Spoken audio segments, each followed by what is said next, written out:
Good morning, UHE. We are back with another Octane Collegiate, and this time this is the final week of group stages for stage one of season two Octane Collegiate. We are going back to watch UHE Varsity, who is currently fourth place in Conference B, and we are currently in the line to qualify for finals. And today we just want to see them perform. Honestly, if they get 0 points, I'm pretty sure they still qualify. But we're just here to watch them compete. And I believe if they do get a decent amount of points, the goal for right now is to be able to shoot for uh, at least first, second, or third place within the total amount of points to potentially win in terms of, I believe, most amount of points gained. But you don't need those amount of points to be able to get into finals, if that makes any sense. Joining me today is Blake, and I believe the game has just started. So let's just hop right into that. So Blake, what are you thinking about today? How you feel? Have you looked at the scores? No, I have looked at the scores. We are currently in 4th place. I do believe if we get 20th, we will still qualify. I'm more interested about their comp they're running today. They're running the Bangalore Bloodhound and Horizon, which was not what they were running yesterday, I believe, in their previous tournament, the AVGL finals yesterday. So it would be interesting to see. I did see yesterday that they were running the Conduit, unlike last week in the Collegiate series. So we'll see if they'll switch back to that on Stormpoint, if they'll just stay to their comp they're doing right now. Yeah, that was actually a bit of experimentation for edge play because Conduit has been getting picked up a lot on the scene by multiple different teams, and I believe the team that Me and Yuki won could use that. last week was actually Tamu Maroon. Yeah, it'll be really interesting to see how they'll adapt to that, or what they'll do, or if they'll stick to that comp, or if they'll change back to their old comp. Because yesterday they didn't quite win, and they weren't doing that hot on serve points. So we'll see how they do. Yeah, I don't think they will be returning to Conduit. Considering that was actually one of the first times they've actually ran Conduit. I don't think they ran it in scrims before, but I think they're gonna try and stick with what they're comfortable with and just try to frag out for this game as they are still playing Edge and they're actually playing from the POI that UHE JV usually plays from.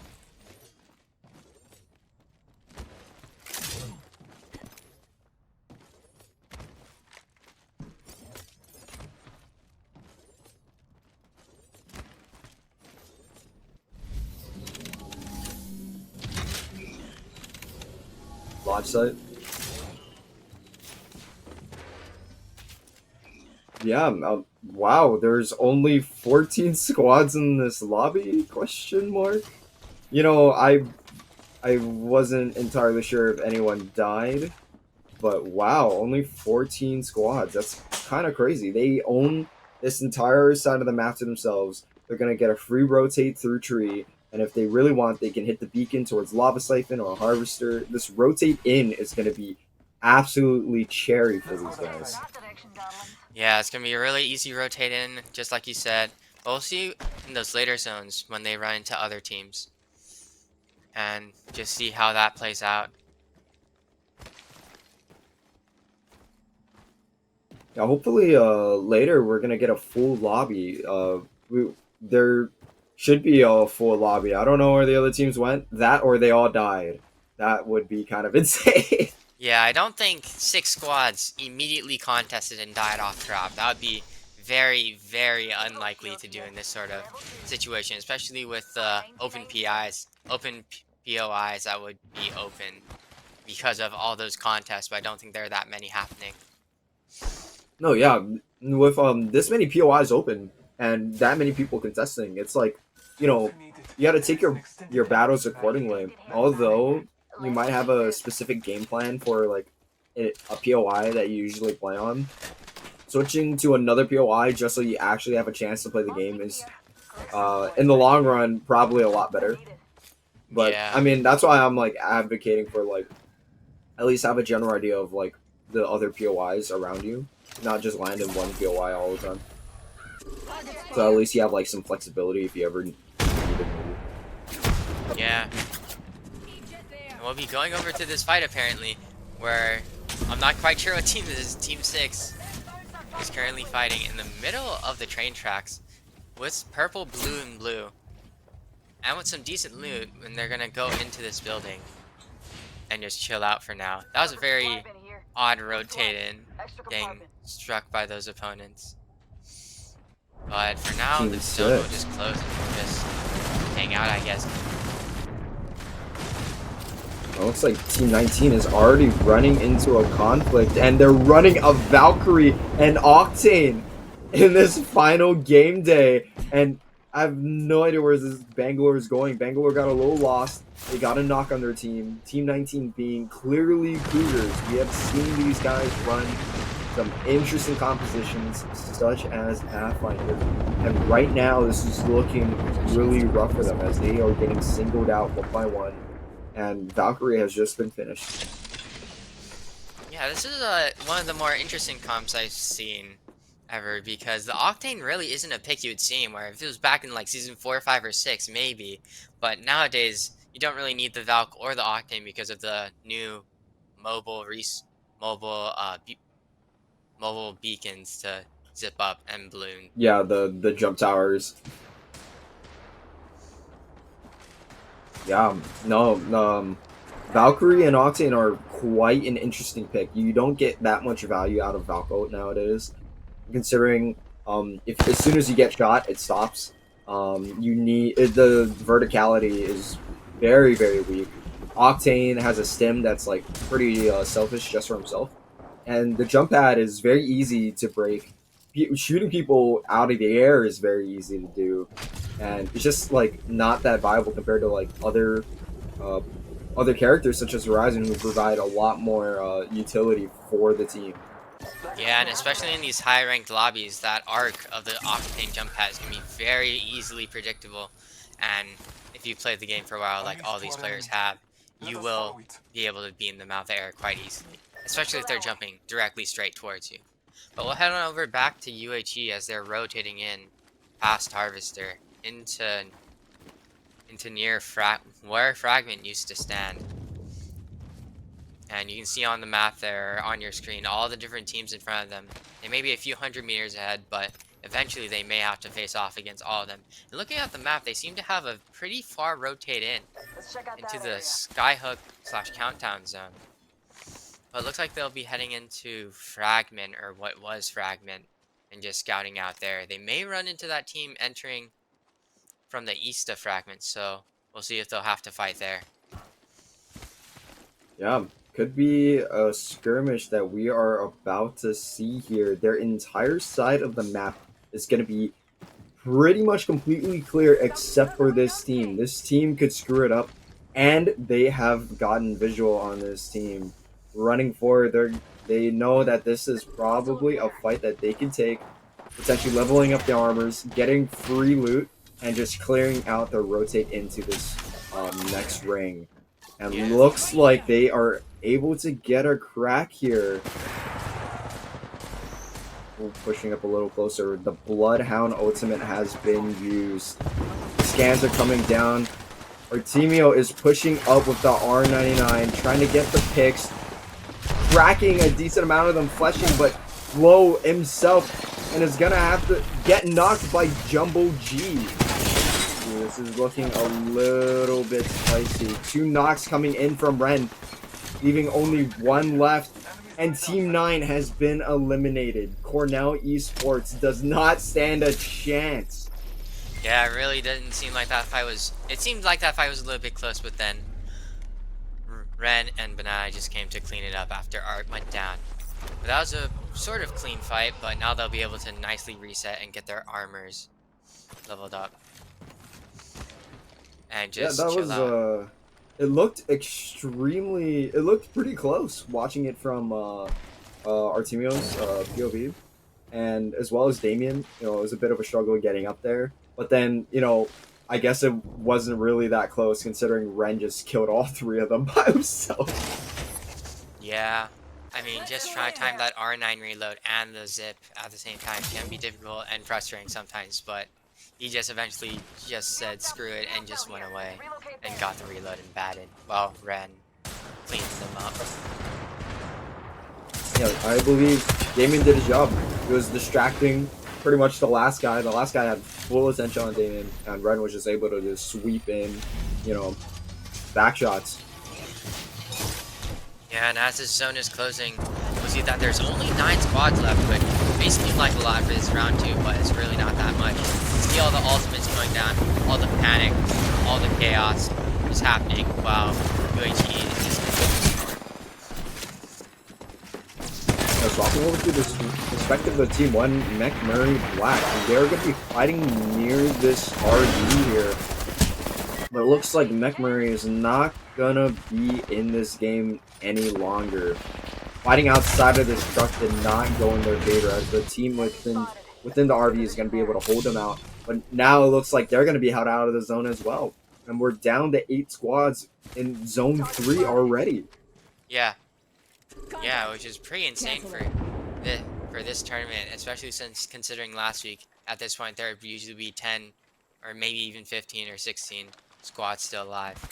So there will be a lot of area to play because of that in these further zones. Like UAG can kind of just run out here for free because there's no one to their left. They only really have to worry about that truck team in the front, which they may or may not know about. But with all the commotion, I'm pretty sure they probably do. And it looks like they are going to head straight for the tunnel. Veering hard right. Oh, and they're actually going to be looking for the RV. Yeah, throwing the Bangalore all down, trying to just contest this Rain Gang Glint pretty hard. But then Banana throwing back shots as well. Now he's going to have to take the bat as soon as his team start batting. Now Art is going to try and push up and shoot, just in the smoke, and try and clean it up. But I don't think he knows there's not, that the other team has pushed off a little bit after they've gotten that knock. Which is great for UHE, but I'm not quite sure about this other team. It seems like they have pushed off and just gone back through the smoke. Running away, trying to get away into zone. This fight on the edge of the ring is not looking good for them, and Art is going to be chasing them to the absolute end, getting another knock here, and able to get this finish. And UHE is going to be able to clear out this team, scaring them off and playing this edge as an edge comp. They're going to be trying to look for more fights here, though, towards Countdown.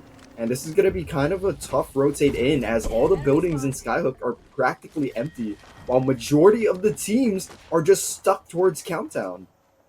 Yeah, and the zone really isn't going to be pulling that well. It's going to be pulling all the way into Skyhook, where UHE and these two other teams are going to have to rotate all the way in. It looks like they're going to get into engagement in about 3 seconds, so let's try and switch over to player PoV and see what's going to happen.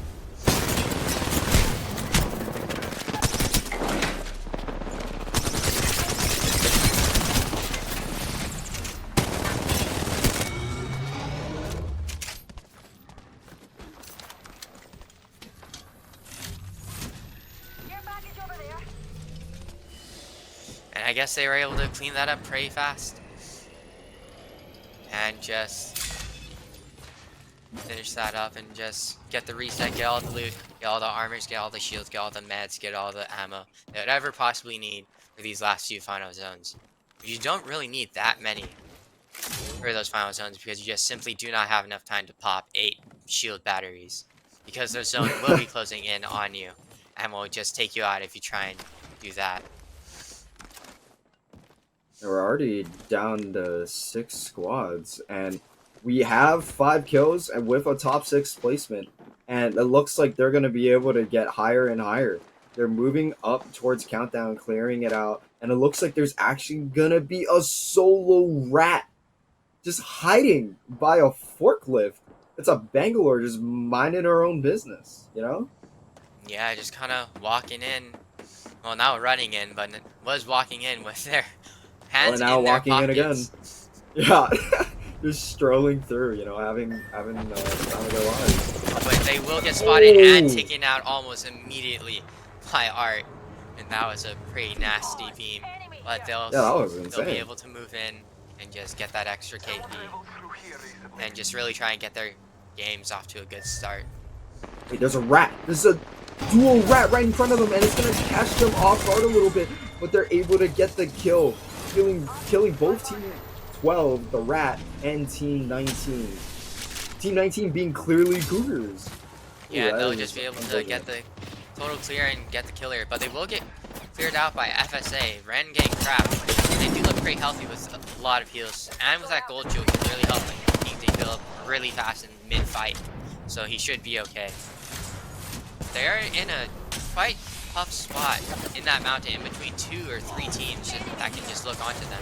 They look like they're going to be going into the building, but one of them will be contesting on the first floor. Or will try and get the shots, and he'll get the crack. Are we gonna walk over? We don't get. Oh, try okay, to never finish mind. him off here. They res. They're fighting up there. Control this first floor and They're fighting us. snipe No, no, they're fighting us. Walk upstairs. I'm walking other upstairs with you. hostiles in this building and try and get that. I suck the catalyst. I'm not going. And it looks like a third party is occurring, and Damien is able to get this Flash, art stick, Maggie, flash. and they're gonna be pushing towards the roof, completely spoiling all the other teams fighting in this building. They're went able this to way. clean up some Okay. of these knocks here. And now it's down to 3 squads, and they're holding the zipline building, trying to play it out, play it slow, trying to Oh feel my out God. the situation. But they have loot for days, and coming into this with Other near 10 kills with a third place placement. This is actually insane. And I believe the other teams are just duos. Yeah, you are right, but they gotta just make sure they don't get too greedy and try and push out too far and get knocked by 2 longbow headshots. That's all that could do it. Or if there's a Kraber in play, it could just be one false step and it could be over. But as long as they don't get too aggressive, they have all the heals, all the ammo, all the guns they could ever need for this final zone. They even have a pretty decent zone position so that they could stay in their building. And yeah, it just looks like an overall pretty good situation here. This isn't their game to win, this is their game to lose. So let's watch to see if they can keep it. Yeah, the FSA, I believe that is Full Sail Armada. They're gonna be angled out here, and I believe both teams would want to stare at them to stop them from being able to rotate in. But the team on the other building is actually kind of griefing this. Yeah, UHE will have to push back down. Banana getting cracked, but they have enough shield bats, I assume, from all the dead bodies they were able to get, from all the kills they were able to get, so they should be alright. But they will have to be aware in case they push off of those hits. Oh, you gotta love that storm damage at ring 6. And taking a decent amount of damage, moving on to the second floor to regroup with his teammates. And they're able to get Isaiah in the other building relatively low. Yeah, and their real strat here is just to poke all the other teams, get rid of all their shields so that they don't really have anything else to really work with and just have to sit at low health. So when the other teams have to push into that final circle, UHE will be on the health advantage and loot advantage. But it seems like they will be pushing up into this other building to try and take down this other duo they have spotted out. And I think they will be able to. Or if they just push through the building, that would work as well. Interesting. Swapping buildings here so that they get into a position where they're closer to the center of the ring, as the building they were just playing in is actually going to make them move first, which would allow all the teams just to stare at them while running out of the entrance and just gun them down. So this was a very smart move. Yeah, instead of a 2v3, it would have been a 4v3, which would have been unfavorable. So they move over to this building just to make sure, like Brian said, to not get caught out by those other 2 teams. And if they keep this position, don't really just get beamed like Banana just did, they should be pretty alright. But the other team on top of them does have the high ground, so you still have to be careful about that and getting peeked right there. They may have the Bangalore ultimate to try and force them off that roof onto the ground when that final circle finally starts to close, which it is. That is a very good point. They should have all their ultimates ready. The Bloodhound ultimate, Creeping Barrage, they got Black Hole, they have the Gravity Lift, literally every ability within their toolkit to help them within this final ring. But we also have to account for the fact that the other teams will be the exact same. So this is going to be a very hectic final ring, especially with only 3 squads left. We're going to be And they're going to be pushing out. They're going to be pushing out now as that Creeping Barrage comes out. All the teams just really easily being able to get those cracks, get all the knocks, and I think they'll be able to close out this game. Only 2 other players remain, and they win it. Let's go, UHE Varsity. What with a great game one, eliminating nearly half of the lobby. Well, not half the lobby, 1/3 of the lobby, but still pretty insane. Yeah, getting all those kills and the win, getting a really good start to this game. We don't know exactly how many kills they got yet, but once the scores are posted, we'll be able to tell you how many kills and points they were able to get. Although they are only really playing for points in the finals, it's really just good to practice, try and get those wins for when the finals do happen. Yeah, absolutely. Very interesting thing to note was that uh, one of one of the players, the IGL, Ren, has swapped back to controller. I believe throughout the summer, Ren has played on controller, and this was a switch that was made because controller has been becoming dominant. And why should you worry about practicing aiming on mouse and keyboard when you have a machine to literally always react to movement? And controller is exactly that, and it's actually insane. Even if you uh, aim train for hours and hours on end on MNK, you would probably be beat by a person that's been playing on a controller like all their life. Or I mean, in terms of practicing it. Yeah, really, it's really just down to the amount of practice. You put the same amount of practice into MNK versus controller, you'll probably still be higher on controller because of that aim assist. Although, if I were to switch to controller, I would obviously still be bad, so it does still take a great amount of work. But it just really helps to have every bit of that advantage, especially with the aim assist, just to help you out with those micro rotational changes during strafes. And yeah, it's all because one bullet can make the difference between winning a game and losing. So you need every advantage you can get. Yeah, that's actually also one of the reasons why Swap to the Roller. We pretty much highlighted it, but I guess just to put it out on the table, it's basically so that the mechanical errors when it comes to actually playing the game are eliminated, and the only thing that Ren needs to worry about in fights is the macro plays instead of these kind of mechanical skills. Instead of like you don't have to worry about killing people anymore. You just have to worry about what kind of position you're taking, whether or not the fights are good, and et cetera, et cetera.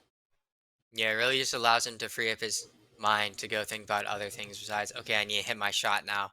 He still obviously has to think about that, but it's definitely a little bit less, which every bit helps when trying to think about where are we positioning in this storm, where are we going to rotate next, what happens if we find a team here, where are we going to position, how are we going to approach this team fight, and just how you're going to play throughout this game to get those points. Yeah, and yeah, like Blake said as well earlier, like even if I started playing on controller as well, it's going to be really hard to adjust. But it's still a very very good solution if you want to just think about macro for the game. And I believe it kind of sucks that controller is a thing where it just constant aim assist. I don't think it honestly it's I think Apex Legends settled the dispute between which kind of input is better for what games. And yeah, it's definitely controller just because of aim assist. Yeah, but as you're talking about that, the scores have been posted, and UHE won the game with 29 points with 17 kills and the win, which is quite incredible considering there are only 40 people in this lobby to begin with. And we just got notified that the lobby has started, so we'll be going into that shortly.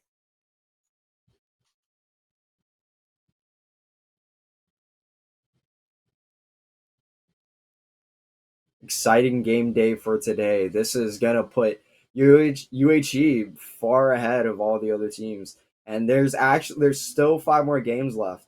And don't wanna jump the gun a bit here, but other teams can still catch up. So we're gonna hope that UHE can still stay in the lead here.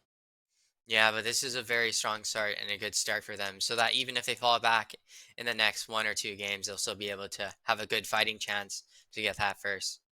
And we'll be going back in on the next game on World's Edge, still with only about 14 teams. Or 15 teams, actually. I mean, you do see Team 17, which I believe is... Team 17, which I believe is... UA Academy is playing as a duo with the Octane and Wraith combo. So I'm not sure about you, Brian, but I don't really think that's a competitive loadout for this season. So I think they're just trying to have fun out here. The Octane and Wraith are interesting picks. I mean, honestly, I personally love Wraith. The idea of being able to scout out and rotate with a portal has always been such a cool thing. But like Octane, I don't know. Octane nowadays is just like kind of wild to pick him, just because the ult is kind of useless if you're playing in a full lobby. But you know, whatever is comfortable for them. And there's only going to be 15 squads. I think, this is my hypothesis, Blake, but I believe there are less teams because this is the final game day, and 5 of those teams are not going to be able to qualify for the finals next week anyway. So that's probably why they didn't show up. Yeah, that's a pretty good hypothesis, but it's still disappointing to see because those other teams, even though they may not qualify, them dying to other teams could help them qualify. So that's unfortunate to see, but they'll just have to play around that anyways and try and get as many kills and points they can to get those placements in the lobby, to try and get placements towards the overall standings. Yeah, I believe those 5 teams not showing up are also gonna get penalties. This isn't just gonna be oh, you get off scot for free. Within the bracket that we are playing in, Octane Collegiate, there are over 120 universities that are competing just to play for stage 1. So any of these teams that do stuff like this, they're not going to be able to come back. And we have like plenty of other teams to be able to show up and take their place. Yeah, and while we're talking about that, they'll just be looting up over here at their POI, just uncontested at launch site. And it doesn't really seem like there are too many teams except for at Stacks and Big Mod with Proud, Big Mod, and Lava Siphon. So they'll have not the easiest rotate in, but it doesn't look like they'll be running into teams like at Skyhook with there being 3 or 4 teams. Yeah, there's the rotate in is gonna be relatively fine. I mean, no teams are gonna be pushing onto them, so they're gonna be able to play out this ring, craft up, take it slow, loot up as much as possible, and try to get in last here on this ring. Because rotating in now, they're probably gonna get caught out by teams towards Lava Siphon, Stacks, or Geyser. Yeah. And UHE will just be able to loot up, get those gold armors. They right now have white, blue, and gold, which is pretty good. They also have the crafter available to them, so they'll be able to craft up their armors. All to a minimum of blue, if not purple, if they have enough points. And they'll just be able to chill out here and wait until they rotate in. Yep, this is gonna be... Ooh, we actually just got word. UHE JV is going to be playing today as well. Oh, yes, right. Forgot to say this. Please go ahead and show them some love. I believe this is going to be their last game of the season. I don't think they qualify for finals in terms of the points, but they're trying their best, still learning, and that's all that really matters. And we just heard that they have actually just won a game within their bracket. So, great on them. Yeah, really, this game for them and really this season, or just in general, it's just practice right now because they won't be able to qualify. But every win counts to boost morale and also just practice how you're going to win the future games in the next stage of this Collegiate series. Yeah, morale is actually such an important thing to note within like any situation. I mean, like, you don't know how hard it is to play the game until like you just die every single time. Like this game, it's a battle royale, man, and in a competitive setting, you're just sitting there for like the next 25 minutes until the game starts. So like not being able to play the game feels really bad, and dying really early feels really bad because you're watching other teams who, you know, may just be worse than you or just as bad, and like you're just watching them play, and it's like, oh my god, what are they doing? I could have done that. I could do better. And it just makes you feel even worse. Yeah, I think that's the main thing people miss about Apex is just the fact that if you lose off dropper, if you lose like in 15th or 16th place, you're gonna have to sit there for the next 20 minutes, like you said, and just watch and lament on how you died in 16th, and really just have that sit there and have that cook inside of you, and then have to Oh go yeah, into the just next wallowing game. in it. Yeah, morale is a very important factor to keep in mind for Apex. I mean, obviously, other teams may view losses differently. Like it could fuel their flame, but then if you know keep losing, it's just gonna keep like digging at your mental health. You know, or not your mental health, but your mental in general. Yeah, and as we're talking, round 1 is closing. There are a few fights going on, but nothing too crazy. We will get this fight down near, I believe, landslide. And this team will be getting down. They have the Conduit, Horizon, and Bangalore. But they do have an Octane jump pad up there, which is not standard play, but it's good for them if they ever need to hop out. But they will be able to get beamed, just like on the zip line. But they will be able to hopefully get the reset as they don't go for the revive, actually, and they'll leave their teammate to die on the battlefield, unfortunately, and just try and rotate out to save themselves and their team some points. Yeah, it's unfortunate that this team, I think it's Bellevue University JV, they lost their teammate, but hopefully, I think they're gonna try and look for crafting, considering that they have a conduit. This is kind of risky though, because if you're caught crafting, it's gonna be bad news. But the good news is if you revive, you actually get to keep all your armor and your guns this time around in this new season. So third partying is actually going to be a lot harder once this person gets to reviving. We should continue there. Yeah, it will definitely be. But I guess UHE Sports will just be holding out right here in this choke, trying to just poke They're around to see if there are ratting. any teams nearby, and just try and hold here. And there Oh, they will be a know. team walking up, and do they know that UHE is ratting right here? Yes, they will, as shots are getting fired. We'll see Banana get the spray, get the crack onto one of them, and the Catalyst Wall will have to go up to cover them from that massive beam from Banana. They'll have to go out. But Banana will get cracked, but CV Shard there to cover for him, so Banana will be able to heal or push up with them. These R9 beams are cooking for all of them right now. Just constant 100s whenever the enemy peeks out. And that was great on Damien. The wall that was used by the cat there was not in the favor of the enemy team. And there was a smoke in place to isolate that 1v1 on the conduit. And Ren quickly backing up Damien as well, just to finish that kill, isolate that fight. And Ren just getting absolutely disgusting back shots on the enemies there, or the Bloodhound.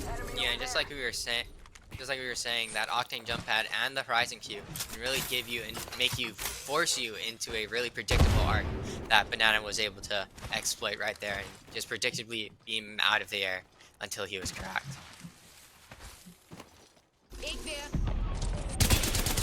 For now, I guess we'll just be looking at other teams as they rotate in, try and position in this second zone before it closes in about 30 seconds. We do have the duo still alive. FSA, Full Sail Armada, just trying to rat out, playing the Horizon and Pathfinder, maybe for those micro rotates with the zipline. But hey, since they're playing as a duo, might as well have fun. It's the last game. If they're gonna make it, they're gonna make it. If they don't, they will not. Yeah, nothing much you can do about that. Just run around and just do whatever. It kind of sucks though that you're just gonna play as a duo for right now. Hopefully that's not gonna be the case for like the next 3 hours. Yeah. But we'll see. Yeah, I mean, I did just check the scoreboard, and Full Sail Armada is on the precipice of almost not qualifying. So this game is actually pretty important for them right now to try and get those extra points because they are currently in overall standings 18th. So they could get knocked out easily by the other teams that may be playing today. So it's really unfortunate that Oh, they must play yeah. as a duo. Probably one of their players couldn't play or has some other commitment they have to go to. But they'll just try to rat it out, I guess, and try and get all the points they can. That is a great point that you bring up. Blake constantly bringing up amazing points. Full Sail Armada has only 57 points, whereas other teams are within standard, like deviating by like 10 points. So Full Sail is going to have to try and get as many top placements as possible just as a duo to maximize the points to be able to make it into the finals on December 2nd. Yeah, And but it as we looks talked about like that, UHE will try to be rotating in, Banana getting cracked, but he will be able to get the reset. The Zone 2 ring doesn't hurt that bad, so you can pretty easily run through it. Not as easily as before this season, but you still can. And looks like they have a few med kits and syringes, so they should be okay to rotate wide from the zone back in as this round 2 closes. there's still a potential to potentially run into the enemies, and looks like their rotate in is going to be relatively clear. They're going to be able to heal up here, and right now it's down to 12 squads, ring 3, and UHE is going to be secured with 3 kills. Suspicious activity that way. Yeah, they'll just have to rotate in and try and get the best positioning they can. Their loot isn't looking too bad. They have 2 purples and a gold. They have quite a few shields and quite a few kits as well with their guns. They also have the portable balloon, so they will be able to get out quickly if they really need to. Ren is out in the ring right now with no shields, and it looks like they're going to be smoking the building, this little snake here, and trying to make their way across through these train tracks and hopefully get to this bridge. Yeah, They're and going to get Rain scanned by getting Bloodhound, cracked. however. Rain getting tracked pretty badly, having to Phoenix kit right now. Hopefully the other team won't try and push off that. But Banana also gets cracked, having to pop the ult and the shield back. They might get pushed off of this, but that ult should be saving them just a tiny bit. They will pop the Bloodhound ult just to scan and make sure they aren't getting pushed right now. And if they are, they'll be able to get ready for it. Playing the time here, using the creeping barrage to stop the potential push, which actually allowed them to reset the full HP, and they're going to be having first priority to get to this bridge, while the team within the building is going to be kind of stuck there for a little bit.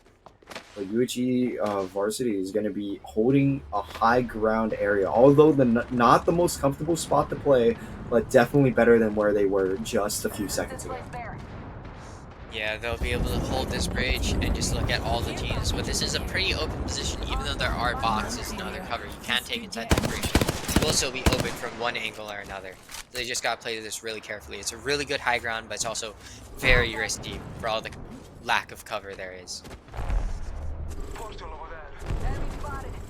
Now, right now, we're just feeling it out, scouting it out, spreading around, and just trying to find out where all the teams are. With 11 squads left in Ring 3 closing, I believe we are able to see that there is a squad down. I forget the name of that POI, actually. It's right next to... Oh, man, I forgot the name of the POIs. I believe that is Epicenter you're trying to talk about. Epicenter! Yeah. Yes. Oh, Survey Camp! That was the... Yes, okay. Thank you for opening the map. But UHE will get engaged by a team trying to push up on this bridge. They will trade cracks so that they will be able to trade here. They just have to fight here. They will fight here, almost getting the down, but not quite. Red getting cracked as well. Now going for the ult, trying to just finish some people off, trying to get the nades. Will he see the guy right below him to his left with at 1 HP? I do not think so. Yes, he will. But he will be able to get the shield bat off. He will be able to put Horizon Q out of there. But trying the rest to of get UHE this Sports will be able 1v1. to clean this up and get the finishes. And there should be a team wipe. And that was Team 6, which I believe is Bellevue. Bellevue University JV. And that'll bring us to 7 squads left, 20 teams, 20 people left in this lobby, which is not all full teams.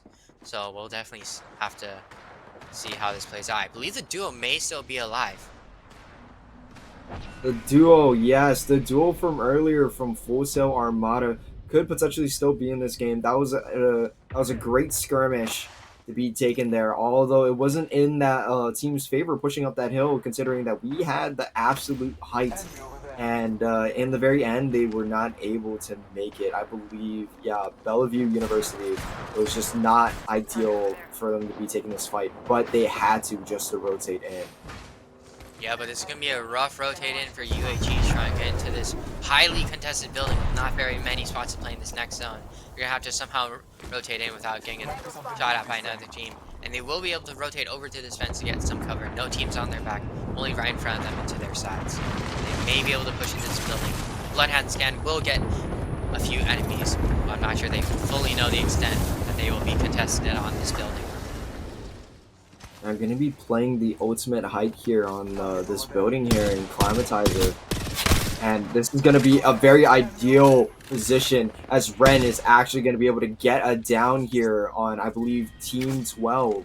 Now we're down to 5 squads, and this ring is going to be ending right in front of them. So they're going to have to try and look for another position very soon, as there are, I believe, 2 teams within this building as well, trying to look around. And there's going to be 2 teams on the outer edges, which are actually terrible spots to rotate into because there's only one bridge that gets them across to the end ring.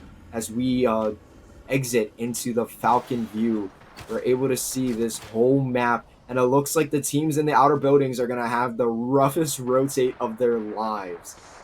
Yeah, and just UHE on the ultimate high will just be able to stare down at them and rain down some bullets, try and get those extra damage points and those KP if they possibly can. But it's not looking that bad for UHE right now. It's looking pretty good for them to get a higher placement. Unless these teams who are rotating in just don't get looked at. But we'll see how that will have to play out and just see if they get beamed or not.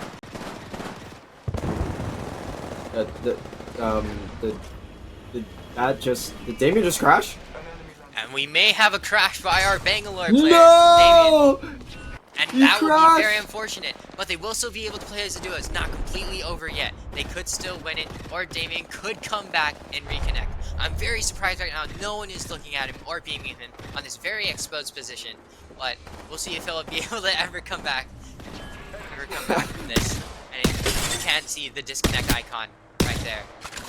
But it does look like Red will be able to get some very good shots onto his team at very low HP out on the outskirts of the ring. Ooh, and Ren is going to be the only one looking at this, and they're just getting absolutely destroyed in this head glitch position. Ren is able to land, like, very few shots on them, and there actually is going to be a down. And a finish to the ring, down to 4 squads, 9 teams left.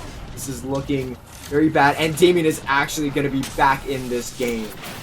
Yes, he will be able to reconnect and get his shields back up and try and fight for this final circle position using the Phoenix Kit, because there is really no more time to use a Phoenix Kit in these layer circles of the ring. You'll just have to use those bats, use those cells, and just fight.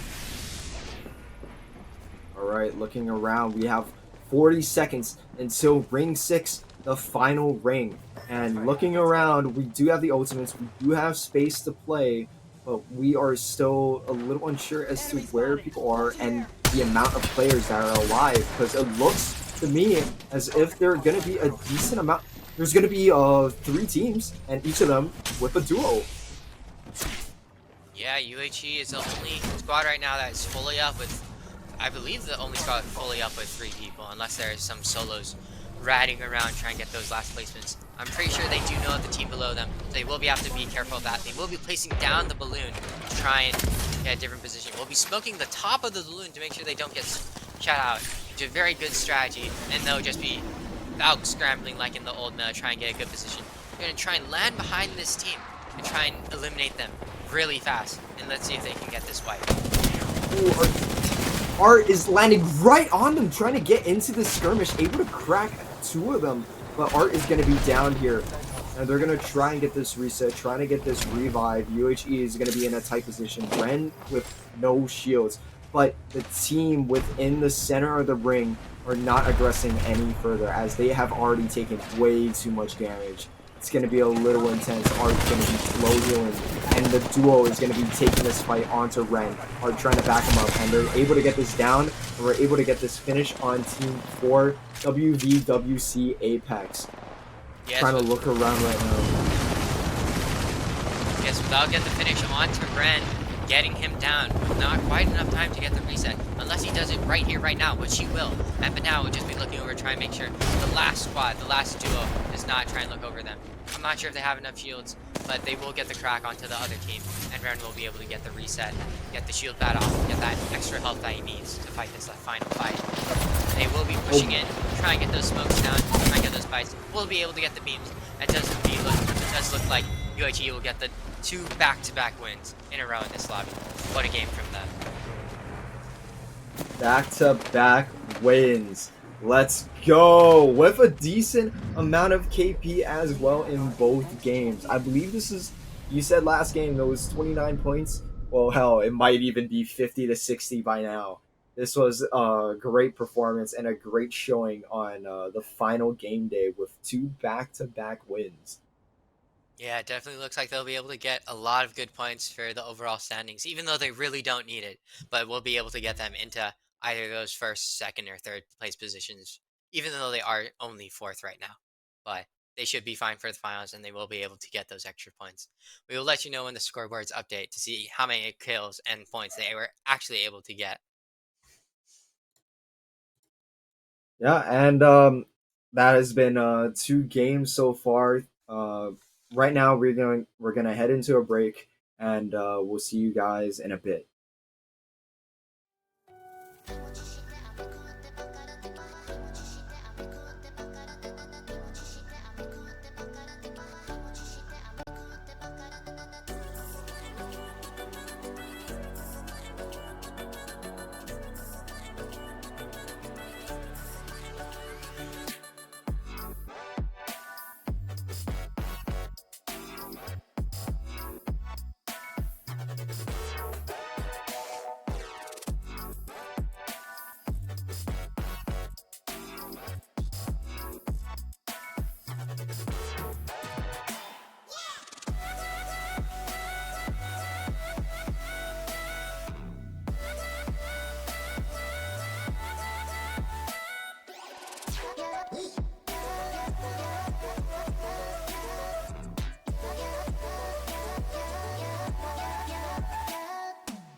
we are back for the next game, where they will be landing in their same POI, trying to rotate in as this round 1 closes.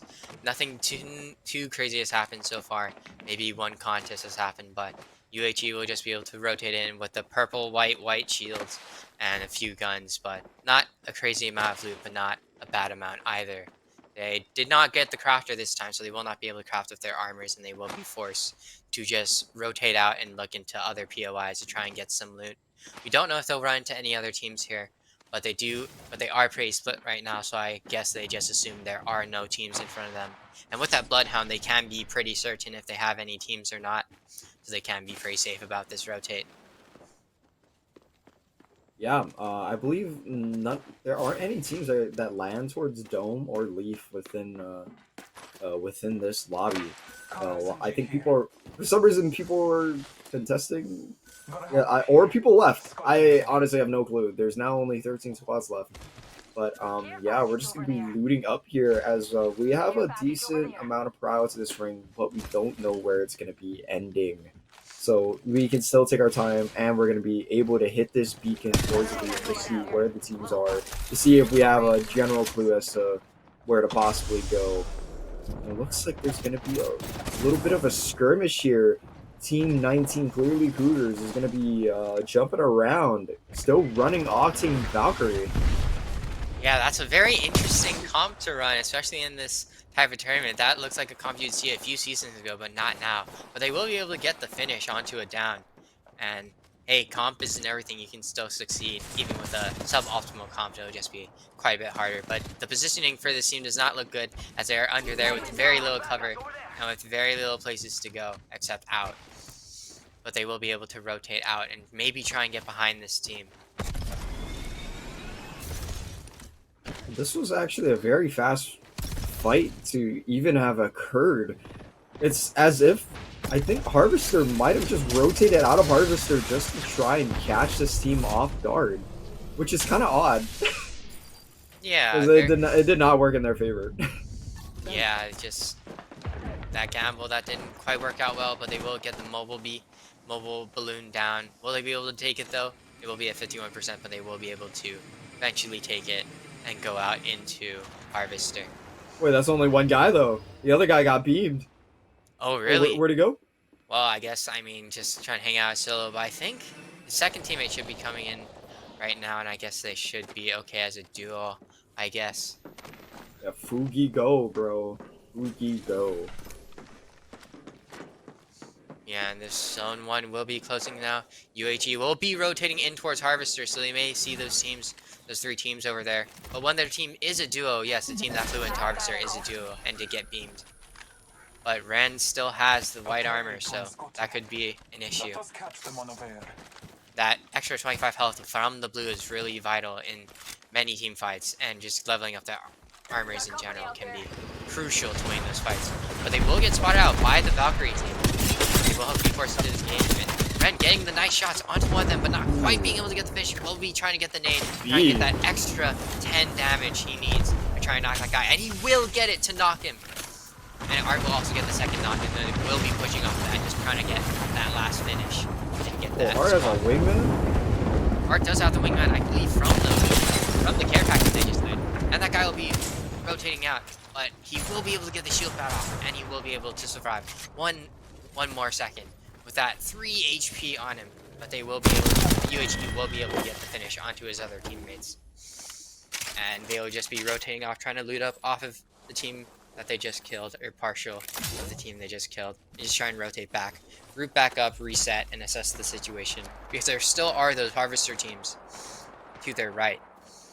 And Ren still needs to heal back up. I don't know if he doesn't have any shield cells, or if he doesn't have any bats, or what's going on there, if he's too busy doing anything else. But he will just be chilling out there and try and get the shields and just regroup.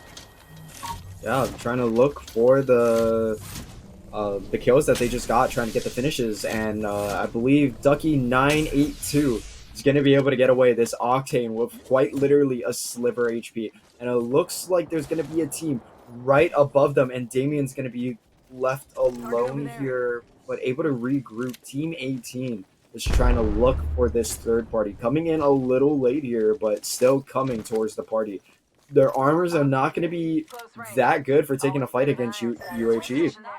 But it looks like UHE is going to be hitting this beacon, and if they see any signs of movement right behind them, this could be a fight that they're going to be taking. And Ducky 982 is actually coming back for seconds. Hungry, starving, trying to get picks on UHE, and is ultimately going to be running away, trying to stay alive to get the placement for the rest of his team. Yeah, they will be just trying to poke the other team, just trying to stay alive to get their team some extra placement, like you said. And UHE will be rotating into the Snake, into Harvester, try and rotate into that second ring, which, if we can take a look at the map here, is maybe far away. And it is not that far away, but it is not the worst place the ring could be, but it's definitely going to be a lava siphon or a geyser ring, which does not have that much cover if it is geyser. They will be falling right behind Ducky, the team, the Octane, that they just tried to eliminate. That got out by a thread, but I believe that Octane will run into the pink team you see there and probably get eliminated. He will be getting beamed out, trying to do his best strafes, and he will not be able to. And he will get eliminated. Ducky. That was Team 19, which I believe is clearly Cougars going out. Ooh, running into another team. This is going to be a little bit of a rough push into the zone, as this is a choke. But we do have Bangalore, so the smokes are going to be more than ideal. Bloodhound ultimate has been popped. The team is going to be cracked, but Ren is going to be here to back him up, able to get this pick. And Damien able to get a pick inside as well, leaving only one person left. It's going to be a Conduit. Conduit trying to stay alive, trying to heal up, but Team 6 had just been eliminated by UHE. Now, UHE is going to have to be wary about possible third parties, as there's going to be a team that's just slightly lagging behind them, mirroring, and they're going to have to be looking for this. And Ren knows. Ren is looking outside, still with Bloodhound ultimate, and we're going to be throwing Bangalore ult to try and slow down this push. With the Digis as well, to see them through the smokes as they're sliding down. The Bangalore ultimate is going to be stalling them, and they're going to be able to isolate this 1v1 here. Yeah, and they will be able to get the down and push up onto the now duo and try and get this killer. As long as they stick together and push together, they should be alright in this fight. Let's see. They will be able to get one crack and almost crack themselves, but they will be able to. And they will be able to stall this other guy on the truck out, try and not let him heal. But Ren does get cracked, and they do get the down and the finish, and it'll just be that last guy left, trying to run away, scurry away, hide, rat in the tiniest of corners to try and save his team some placement points. And this is cooking up to be another good game for UHE. Yes. This is amazing. The rotates in, the picks that they're able to get, and all the loot that they're going to be able to secure is going to make it so much more easier as they fight more and more teams. And I believe, looking at this ring, I think this ring might end on the low ground of a Lava Siphon. Oh, and I think it is. I think it might be ending on a... Was it the bottom left? Yeah, there should be a house. It will be ending on that bridge, which is very odd zone. I haven't really seen that zone before. But it will be ending on that bridge. It may pull anywhere in there. Hopefully it's not a rock zone where half the zone is taken up by a mountain. But we'll definitely see. But I don't think UHE really has anything to worry about, because they won the previous 2 games and they will qualify for the finals anyways. So this is really just a practice of them, I guess, trying not to get too overconfident. Yeah, just feeling it out, trying to get the kills, getting more of an understanding of how these teams play. Actually, I shouldn't say that, considering that I'm pretty sure only 4 to 5 teams within this lobby are actually going to be able to possibly qualify to play in the finals on December 2nd. Yeah, this is really just a lobby for UHE to win and just chill out and have a good last game day before the finals. Get that morale up, get that confidence up, get them thinking, yeah, we can win this, we can do it. But we will be switching over to this fight, which will be finishing up right now. They will be able to get some finishes. I believe there is still one rat trying to run away. But Team 12, which I believe is Clark Red, will be able to get the finishes. We'll be able to hold this down here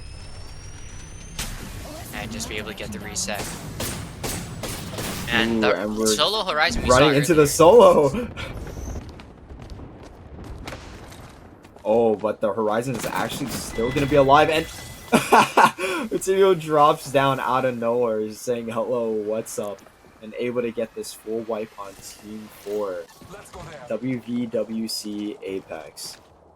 Yeah, and UHE will just be able to take that hut right on top, overlooking the zone, overlooking the guys there that may be out. They will be able to get the finish onto that last guy on Team 17, which I believe is CCE Copper.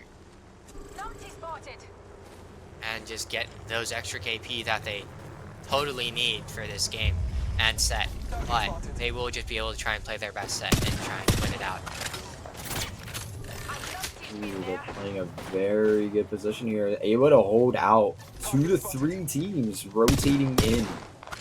And this is going to be a lot of it on them trying to shoot them with these types of weapons. 6 guys to shoot from that distance is going to be relatively hard.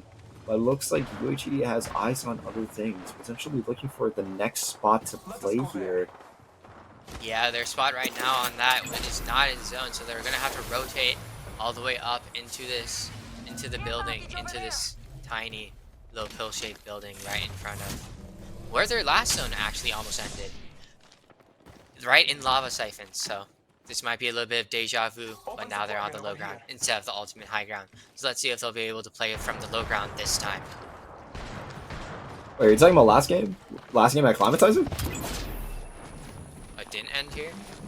No, it ended at Climatizer. That was like the ice version of this POI. Oh yeah, you're right. Well, I mean, it's still a very similar POI. Oh yeah, with a very similar building shape, so it's gonna be a little bit similar. And we will get the overhead view of all the teams. 2 teams on, 1 team on ultimate height, and Ren getting pushed from a solo. And we'll try and run back to his team, but he will be able to get the crack, so he could look for the kill here. He will burn the scan and try to scan him out, but he won't be able to. But he will be able to get views onto the ultimate height team. But that solo that pushed him and got almost downed right there. He's just gonna be able to push back and not get downed. And Ring 4 is closing. Ring 4 with only 7 squads left. Damien utilizing the 30-30. Able to get these nice clean shots, and the 30-30 is an absolute beast of a gun. I actually hate it. I mean, like, it's so strong still, even though it's not a care pack. I mean, not care pack. It's not inside the crafter. It's just insane. Like, look at that damage, and from this distance. Yeah, just that absolutely consistent creeping the damage scene. can really be detrimental and definitely devastating to some teams. He will be trying to get the nade again to try and finish that off. Let's see if he'll land it, and it just falls short. But that team will be very low, try and get the reset, and they may have to rotate in, which they will, which is very unfortunate for that team. That'll be a very rough rotate through that open space, and UHE will have a pretty alright rotated. But they will be definitely able to kill this team off as they try to rotate in, as the other teams will. Trying to get these shots in. Damien missing at these. Oh, okay. And we're just getting a nice view of Bangalore running away. Oh, we're shaking our head now. David whipping a decent amount of those shots on those guys, but at that distance, relatively hard. It looks like we're going to be getting into a fight here. Ring 5 is going to be closing within 30 seconds. We're trying to look around, trying to play the space, and it looks like we're able to kill this team that was just playing this building. Their shields are not going to be ideal for this kind of fight. UHE is still very, very much healthy, and Artino putting in the work with this wingman, chasing even further. Nuggy trying to find a spot to play, but Team 12 doesn't stand a chance as they have just been eliminated. Yeah, UHE will just really be able to clean up all the kills here and get the third party and make it into 4 squads. Art, the kill leader, again in this lobby, with over 2k damage at this point. It's a very good game for him personally, and they will hopefully be able to win this game out with their positioning and their guns and all their heals that they will have from these fights. And Ren will be pushing up here, trying to get those angles on the team below. If he does fall here though, that would be detrimental, but hopefully with all his hours of playing, he won't fall off. Down to 3 squads, 8 players left.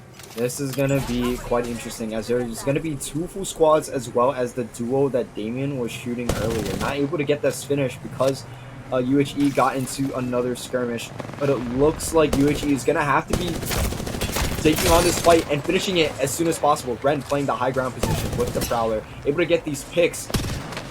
They're getting stuck in a corner, forced to play these Bangalore smokes.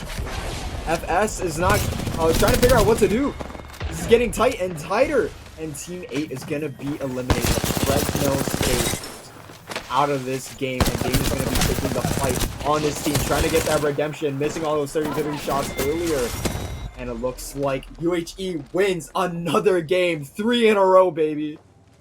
Yeah, one insane set of games from UHE out here. Just getting all the kills, all the KP, all the heals, all the guns, all the ammo. Just being able to fully demolish this lobby here on World's Edge. But we will be going to Storm Point next, so we'll see if anything will change there. But for now, I think UHE will solidly hold first place, even if Storm Point does not go similarly. Yeah, that was, that's actually pretty insane, winning 3 in a row. And it looks like the lobby's actually going to be thinning out more and more. I think a lot of people are getting a little sad here, a little disappointed in their performances. But man, that was great on UHE. It would be even crazier if we saw them win on Storm Points. That would actually be hilarious. Yeah, I think it's really just for these next 3 games that UHE will have to play. It's just games for fun at this point. Just trying to feel it out, try and test their new comps maybe on that conduit they were running yesterday, and just trying to finish it out and just play the rest of these games because they most likely will win as long as they don't immediately die. And even so, they still might win.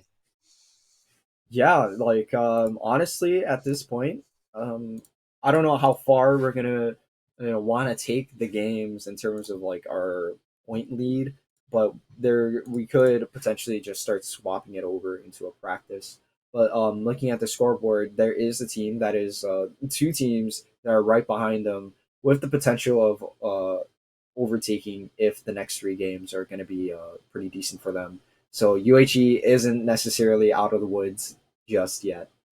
Yeah, but even still, even if they don't get first, second, or third in these games, it really doesn't matter that much because they'll still be in the top 10 for the qualifying. It's just those points that they really want to worry about for the finals, those starting points. Absolutely. And right now, we are going to head into another break. Thank you guys for tuning in, and we'll see you guys in a bit.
And we are back. We are now on game 4, starting on Stormpoint.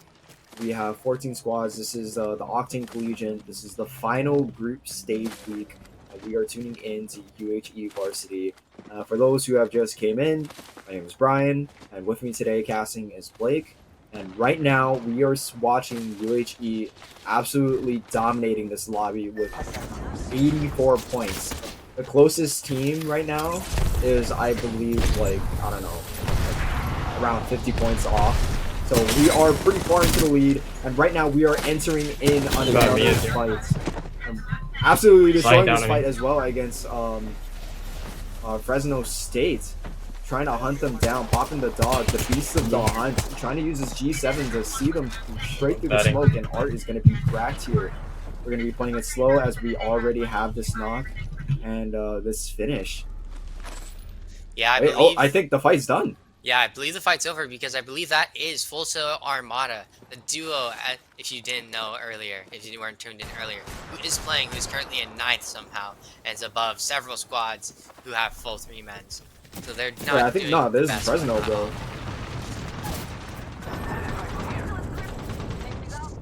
And Team 19 will be netting down. They will be running weird pump, but they will be getting to the game with the Hemlock. Not so great in these close range engagements. They're gonna try and push back. Has the Peacekeeper in hand. Could utilize that, but will be able to get the bat off. I believe Team 19 is clearly Cougars. They will be trying to fight for these points that they desperately need to try and get higher up on that placement.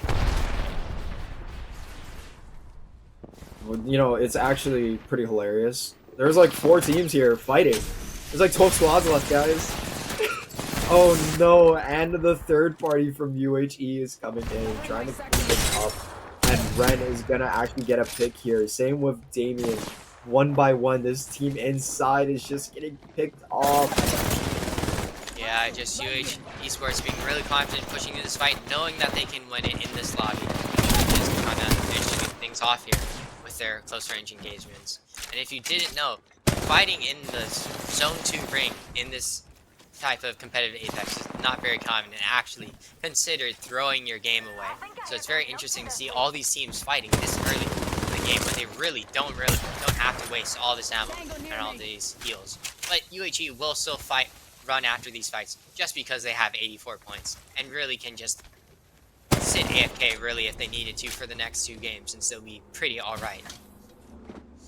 Yeah, and look at oh my, okay. What the hell? What was that visual, man? Oh, that was trippy as heck. It's like being on shrooms or something. What the heck was that? Oh Yeah, my. I believe that is Apex Geometry for you right there. But we'll be jumping in to another team as they try to run out. Their teammate will be down the Bloodhound, and they'll just have to run out and try and get those placement. UHE seems to be doing fine at the edge of zone, but they should be able to rotate in pretty freely, and we'll be able to just rotate in and get those positionings for the final circles to possibly win again. Ren gets the finish onto that Bloodhound that we did see down a few seconds earlier. I believe he got down to Storm, but it does still count as a kill for Ren. That was a very interesting map clipping, and UHE, as always, being the absolute dogs they are, just sniffing out the opposition and just eating them. You know, eating them out. You already know. But right now, we are going to be looking at Team 12, Clark Red, and trying to play at, I believe this is the Pylon? I forget Yes, the it name is of this the Pylon. UI. The Pylon, the new Watson takeover, and they're just going to be trying to look for the picks here, utilizing this wingman and able to get this 61 damage using the Arc Star, just trying to take hot shots here, and they're able to get a knock here. What? Oh, and they're going to be stuck within this really terrible looking pyramid. Yeah, this is why playing that period really does not have any cover, but they will try and throw down the Bangalore ult to try and get some cover to try and pick them off. They will also be trying to call down. Is that a lifeline package or is that the balloon? I believe it's the... It's a lifeline package, That bro. is a lifeline package. What is that? Or a res? It's a res beacon. Okay, that makes more sense. They may try and get off the res, or may try to use it as more cover. I'm not completely sure. But there was a crypto team in here earlier, so they could try and go for that reg. But Nuggy from team, I believe that is 12, will try and get the knock with a nice headshot, cracking the blue armors. And just getting the damage, trying to knock down the shields as much as possible. And the sniper with his long-range combat. It's going to be really favorable for them with the 4 to 8x. Really helping him out here, trying to line up those shots perfectly. Not quite hitting them, but still, it should help him quite a lot versus a 1x. Wait, what the heck? This guy's on... I think this guy's on controller. Because, like... Why is this guy using a sniper rifle on controller? I mean, maybe he's just trying out something new. We don't know. Maybe he could have switched to mouse and keyboard mid-tournament because they might just not qualify, but who knows? No, that's mouse and key. That's mouse and key for sure. That guy was whipping around way too fast to be able to do that on controller. Yeah. Still a weird choice though. I mean, I don't know. Sniper rifles right now in meta is not like the best, but you know, it's always a decent poke weapon. But you know, I feel like the 3030 G7, any of the assault rifles really are pretty good. Yeah, I feel like the 3030 or the G7 Scout really fill the gap between the assault rifles and the sniper rifles really well, and it would be preferable to just pick those up. In casual play, snipers can be a lot of fun, but in the competitive scene where you're trying to get every point, every kill, every win, it's really not preferable. But we will see UHE trying to rotate in. I believe there should be a team in front of them and to their right. Art will be getting tracked right here. And Ren will be spotting someone, trying to push them alone. Pretty split from his team. They're trying all to try and push onto this team. Popping the dog. Try and get the kill, possibly. May try to push back to his team as they're trying to get healed up. And the Bangalore ult will come out as they try to rotate in. He'll be rotating back to Banana, just trying to get into some cover. That Art can't heal, but he can't get the heal off, and he will be going down. And there is one Bangalore smoke left to try and get that res. I'm not quite sure if now will be able to get off. With that zone closing in, I think they might just have to leave Art to die out there, unfortunately, as they rotate in. Yeah, this rotate in is going to be kind of bad, just because of the fact that there's so many teams within this one condensed area. It's going to be a little bit rough, and we're able to see here that Art is currently knocked and dead. But right now, Ren and Damien are looking for this team that's stuck on this tree. But this is going to look a little scary for them. They're not going to be able to recover this banner here, but they're just going to be playing their time, trying to look around, trying to see whether or not they're going to be able to kill the team right next to them or make it more uncomfortable than it is for UHE right now. Yeah, let's see if they can try and shoot them out there. I'm very surprised they're not trying to just shoot the beacon, maybe so that they don't run into them. and try and rotate it into UHE because they are a duo right now, which that other team may not know. So it could be a very bad situation if the full 3-man rotates into them. They'll be getting the scan off to make sure that no one is there, and we'll just try and regroup and try and figure out, okay, what are we going to do now that we don't have Art. Art is probably coaching them right now, trying to IGL them right now as he's dead to guide them to victory, even as a duo. Yeah, we're able to detect one. Ooh, the shots come through. Able to get this knock here. Trying to look around for where this guy was even heading. Oh, and this team is just running out in the open, potentially just running away from another team. Able to get the decent damage off, around 80 on purple here. Damon putting in the work, the beams from across the way with this R9, but looks like they're not going to aggress any further. Not enough info as to potentially third partying or taking on this fight here. As they already got this knock, they're just trying and keep them outside of the ring as round 4 is closing right now within 30 seconds. Yeah, I'm not quite sure if Ren has the time or the heals to heal up his white meds, but he does have a shield, does have a Phoenix kit, but he may try to wait for it as he tries to get that last 100 damage to level up his purple. You can imagine 50 damage, all it would take is 2 bullets and then 1 more after that. Just to get that last 5 damage, try and level up his shield and get it to Reds. But he will be using the syringe now, as several teams are calling in balloons or trying to Valk ult into the zone. So close. 9 squads left in this round 4. Ooh, that team had just backed off, and now I believe UHE is going to be the only team left in Jurassic. And they're actually going to be in zone playing this wall here. I mean, although this position is like pretty bad just because of, everyone can see you. And, it's not the best to play. But in terms of ratting, this has the potential. Yeah, they could really just push out late once that zone starts to close and try and get third party to get a better position and better loot and heals. As it does seem like they are running a little bit low because they weren't able to get those bullets in, and Ren gets the headshot with Ren, getting his evo up to red and getting that 125 shield. Let's see if he has time to heal it or not, or if he even has the meds too. I know Banana has a few. Banana is currently cracked. Gonna use 5 of his only 7 shield cells right now. I believe he probably does not have a pat because they weren't able to get to any of the bodies earlier, and they will be getting smoked off. So it'll be very difficult for UHE right here, but they will be able to rat maybe to get some placement. Yeah, right now we are down to 8 squads, round 5 closing, ending towards the outer edge here, close to Jurassic. It looks like we're going to be able to see a top-down POV of the fights that are occurring right now. Team 13 being eliminated, and UHE Varsity going to be in a very tight spot, as there's going to be a team to the right of them that's going to try and hold them out. And it looks like there's a team mirroring UHE. Oh, and they're actually going to be able to eliminate another team just as a duo. There's going to be a team mirroring them from Jurassic. This is going to be the potential team that's going to be gunning for UHE's spot. So we're going to have to be a little bit wary of this. Yeah, but I guess Ren does not know, and we'll try and push onto this into a full team getting down, unfortunately. But he will have to be left there to die. I don't know how. He did not know there's another team there, especially as a Bloodhound.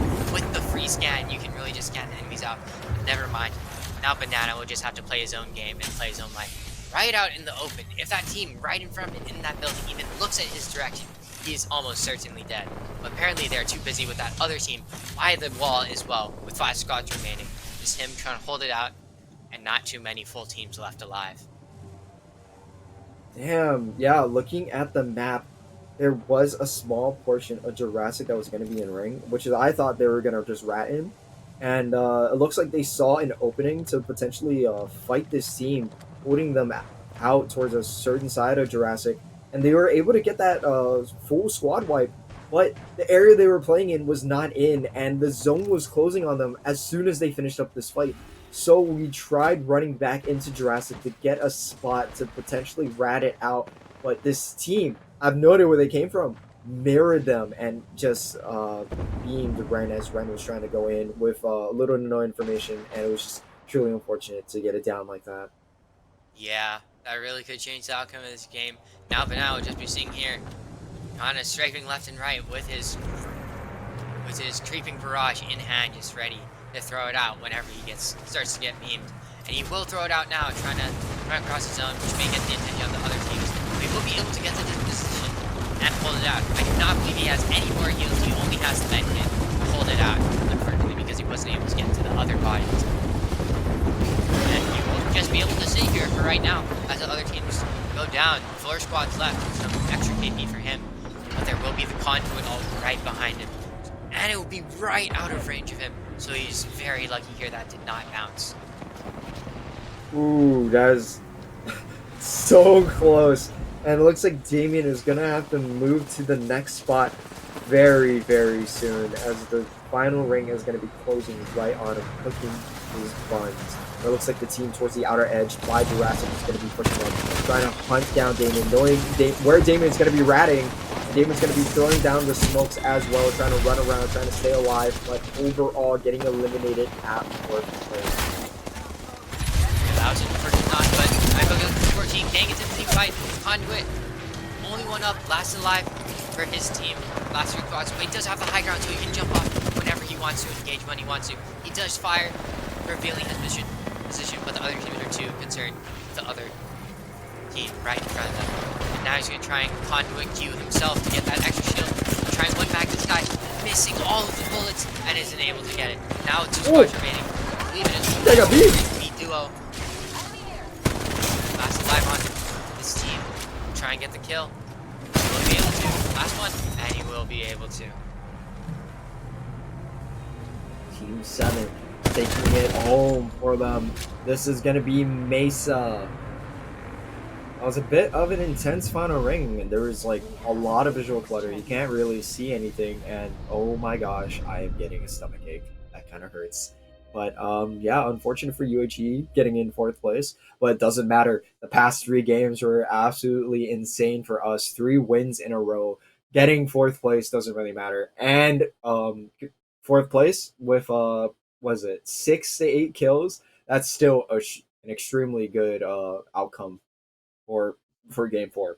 Yeah, still a very solid amount of points, even considering they did get 80 points in the last 3 games. But still a very solid amount of points if they weren't as dominant in those last 3 World's Edge games. And they should still be in 1st place, even though that team won the game with quite a few kills, but they should be all right. Yep, and looking at the scores right now, it has just been updated. UHE is on the cusp of reaching 100 points. We are at 95 in 1st place, while 2nd is at 44 points, and 3rd at 37. Yeah, those other 2 teams, if they really want to win this game, are really going to have to struggle to try and get those wins in these next 2 games that we have to try and push out UHE Varsity out of that 1st place. But we'll see if they'll be able to do that, even with UH Varsity getting those points. Getting 4th overall in that game 4, and 6 kills, which is the 3rd most kills in the lobby, so they're still getting a lot of points. Yeah, and that concludes game 4. We got 2 more games for today, guys, and we're gonna head into another break. We'll see you guys soon.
And we are back. We are now heading into the How to Train Your Dragon Simulator. Straight over Down Beast, as we can see, the wings are flapping. There are 13 squads left, and this dragon is hungry. What do you think, Blake?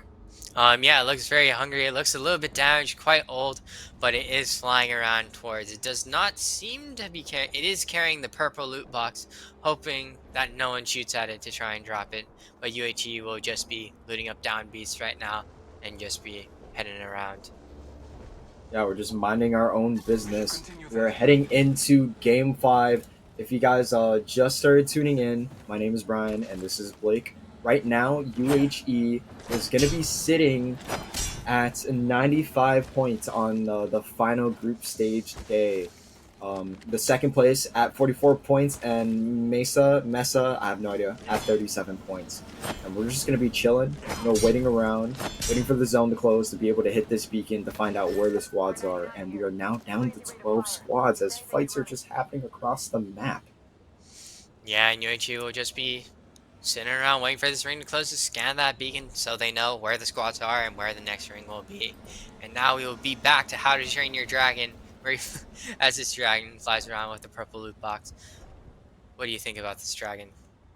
Um, it's looking at it now at this perspective, like it actually looks freaking ridiculous seeing it carry that box. And now we are playing Terraria, getting a close-up look at Plant Terra, one of the bosses that you have to fight in hard mode. Oh, and we are now going into the caves here, looking at the little spiders. Ooh, very nice. Big sacks. You already know. Oh, and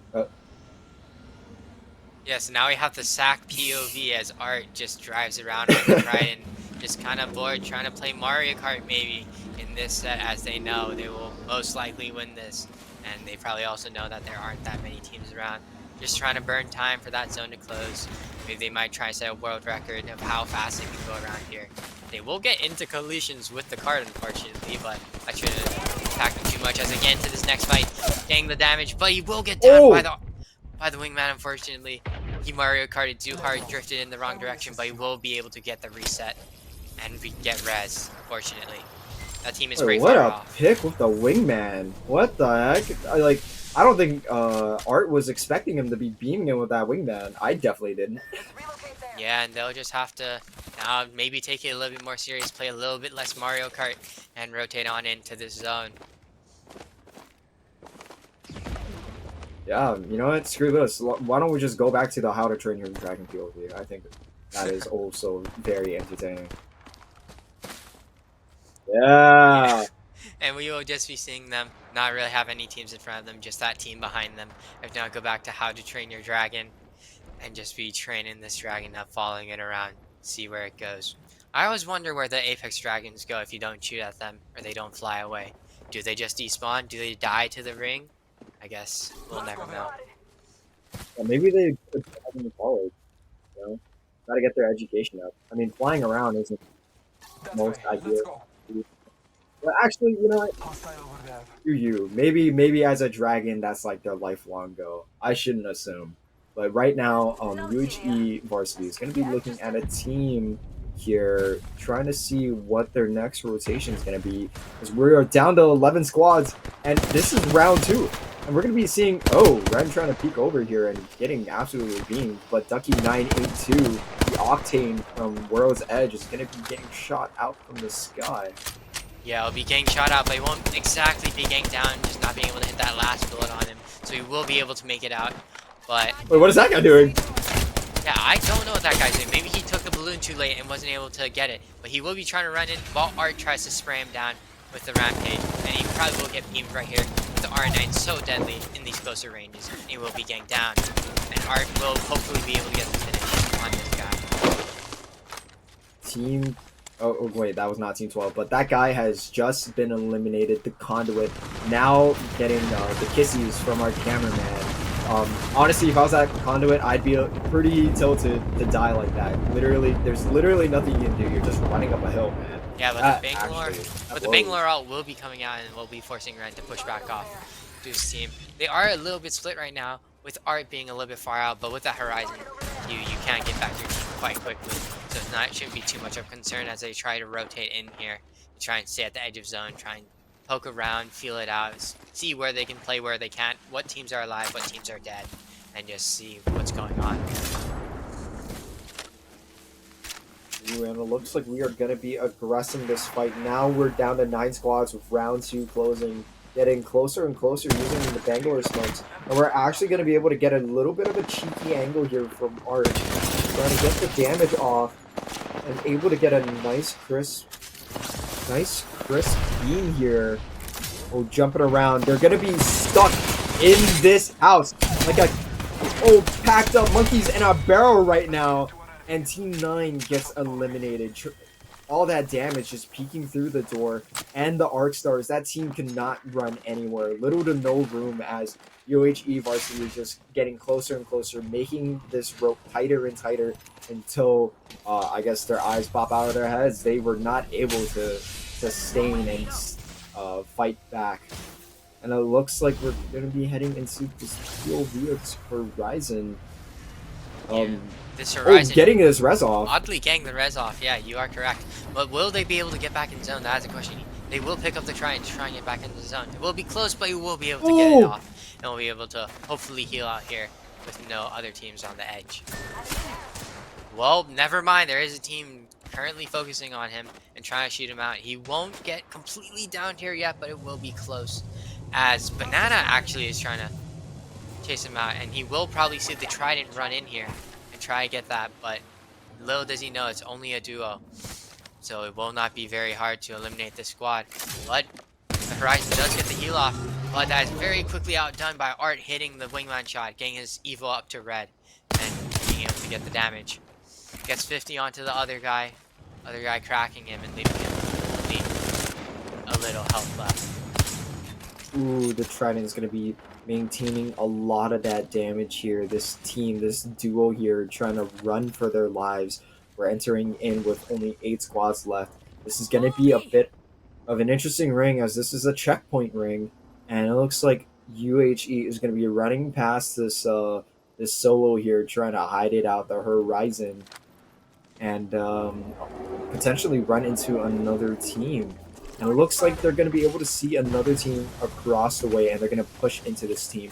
They're literally just running at teams at this point. Like, yeah, I don't think they care anymore. I'm not very surprised, because if you had 94 points, almost at 100, you would probably also run at the team as well. Just trying to get into those engagements and just try and have fun at this point, because there really is no concern. Throwing the Horizon off the building, throwing the nades out, getting 124 damage, and the spray, getting the damage onto all the util, and just being able to run here to get the finish as Banana cleans it up. And Team 8 will be eliminated with Art once again the kill leader for about the 5th time, I believe. And Team 8 should be Fresno State Omega will be eliminated. And UHE Sports will be getting out here with at least 5 or 6 kills, which will be very good for their totals. And teams are just dropping like flies now with 6 squads left. And that other squad getting down from earlier, that Horizon Resing, may be getting run out here and on the end of her time.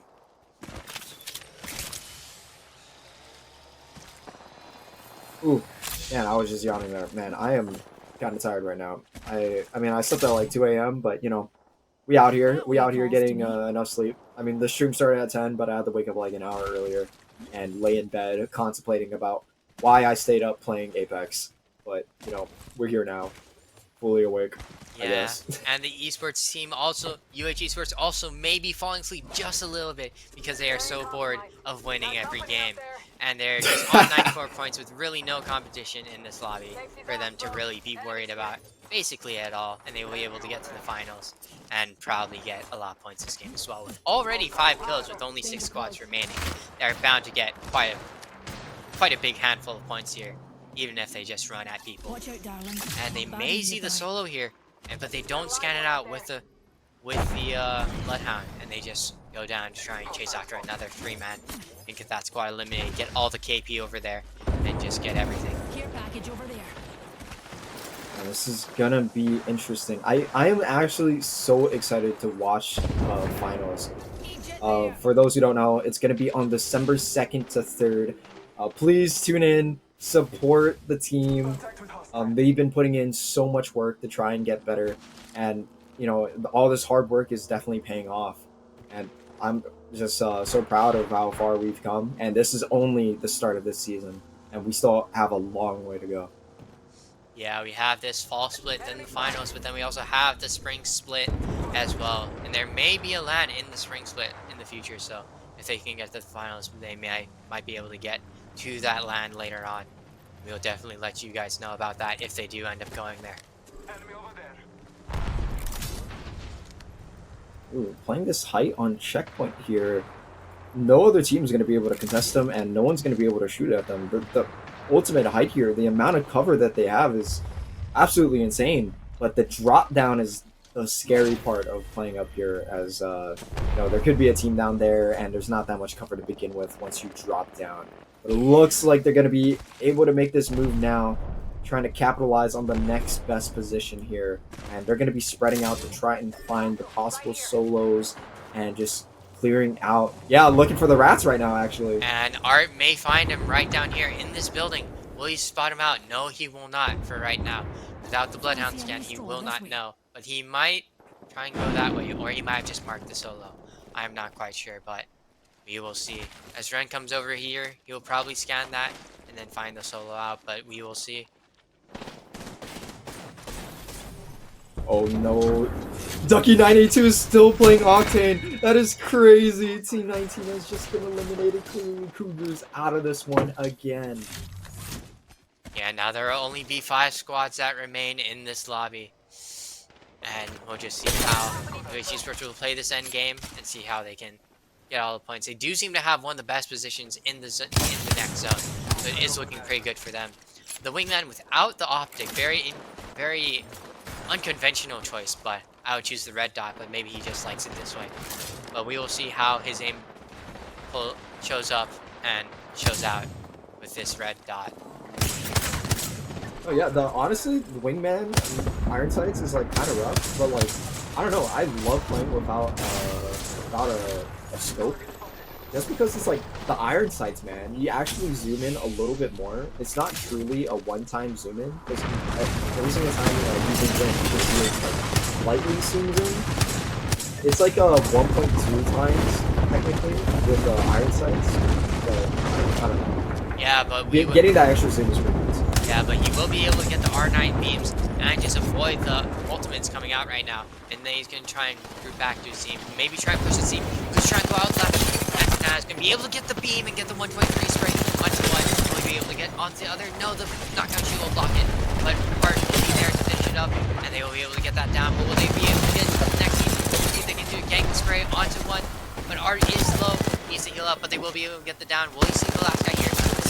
Will miss some bullets, get into A spray, pull out the R3030 here to get the last kill, and he will be able to get it, and they will win their 4th game of 5 games. What an incredible shot. This is game 5. Yeah, there's like 4 wins in a row. Well, not in a row, but that's 4 wins in one day.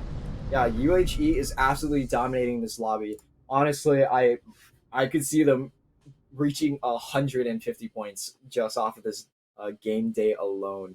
The performance for today is just insane. This lobby is just not they're just absolutely running through this lobby. Yeah, they're really just chasing after all those kills because they have the confidence from the last 3 wins that they know they can run through this lobby and win their ones and team fights just in general, and they won't really be contested at all. And even if they do die off a stupid push, they'll still have those 95 points from those last 4 games, so it does not really matter that much. Yeah, we're going to be heading into the final game, UHE Varsity. Pretty sure they're going to be, they are going to be first on this game day, but, gotta have some hope for the other teams, Yeah, we'll see if UHE Sports will win this final game to make it 5 out of 6 games won, or if they'll just chill out, maybe play a funny comp and just try to have fun and get some kills while they're at it. Yeah, this is going really good right now, and looking, taking a little peek at the JV team right now, they are currently in 6th place within their own group stage lobby, which is actually so far this is heading into their best performance on a game day so far. Really proud of them as well. Putting in the work, trying to get better as well. Playing Apex competitive does take a lot of. It's a very different beast compared to actually playing the game, as there's a lot more thinking involved, and people play a lot more differently as well. Yeah, you can't really just run into teams like you would in ranked or in pubs. You have to really think about the strategy and where you're gonna play, what POIs you're gonna play, how you're gonna rotate in, when you're gonna rotate in, or what utility you're gonna use. If you're gonna really peek that and use that shield, or if you should save it for later. It's really just interesting. But we should be able to get into this next match very shortly. Always excited to see all these types of teams competing against each other, and currently they have finally started the last map. This is gonna be the final game of today. Yes, and just as we start the last game, they have updated the scores on the scoreboard, and UH Varsity has 69 kills. Nice. With Nice. 122 points, with the second place team having less than half of that at 54 points with 34 kills, which is just absolutely insane of a difference. So I physically don't think UHE Varsity can possibly lose if the second place team gets every single kill. Yeah, they are ahead by 68 points from second place. Like the difference is so large that I don't think it's possible to even catch up at this point. This is the final game. It's clearly secured. People are just playing for the competitive integrity, and Yeah. I'm glad they are. It's basically first place is secured. Every other team is just going to be trying to gun for third or second at this point, trying to secure as much placement points as possible within this stage. Yeah, the second, third, and fourth teams are all at 54, 48, 44, 32 points. So it's pretty close for them. This game could really make a difference for if they get fourth, third, or second. But as for first, UHE Varsity really doesn't have anything to worry about. They can be AFK for all they care and die to zone. I believe they will be landing down Beast once again, like they have in the previous games, and just be chilling out. I don't think anyone will be contesting them. I can see, I believe the other team will just be going to the cave and just be chilling out there as UHE loots up.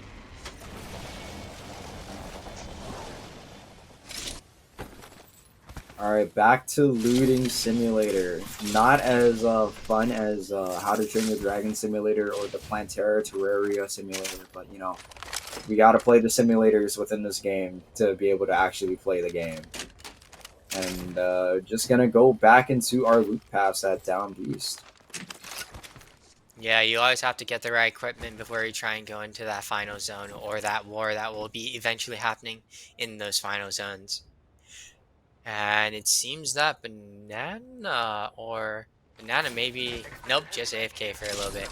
And just be looting up here, just like usual. Just try and get the best loot and the best equipment they possibly can into those final zones so that they can genuinely just have fun or just practice for the finals that will be coming up.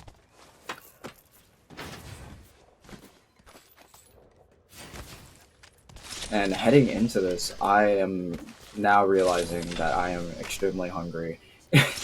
I cannot wait to. After this game, I am gonna go sit on my dining table and cook up a bunch of pizza rolls and just down them, bro. Yeah, just like how UH Esports is cooking up this lobby and absolutely eating them up as they got, obviously 69 kills is not a very easy task to get in 10 games, which is over 10 kills per game average, which is pretty insane. If you look at the player stats right now, UH Esports obviously is at the top of the player stats with Rain at 28 kills, Art at 22, 24, and Banana at 17, which is quite insane. Which means they currently have a 28 KD, 24 KD, and an 8.5 KD, which is honestly a ridiculous number as the people below them have a 3.4, 2.4, and a 1.8 KD. Yeah, I think it's important to note. I think we mentioned this way earlier around game two, game three, but this is definitely the morale booster that we needed. Considering that if you've anybody here has tuned into AVGL, the games were not extremely hot. There were a lot of like problems. The contests were a bit rough. We had to change up the comp a little bit, and it was just all a bit uncomfortable, especially since one of the players was playing at 160 ping.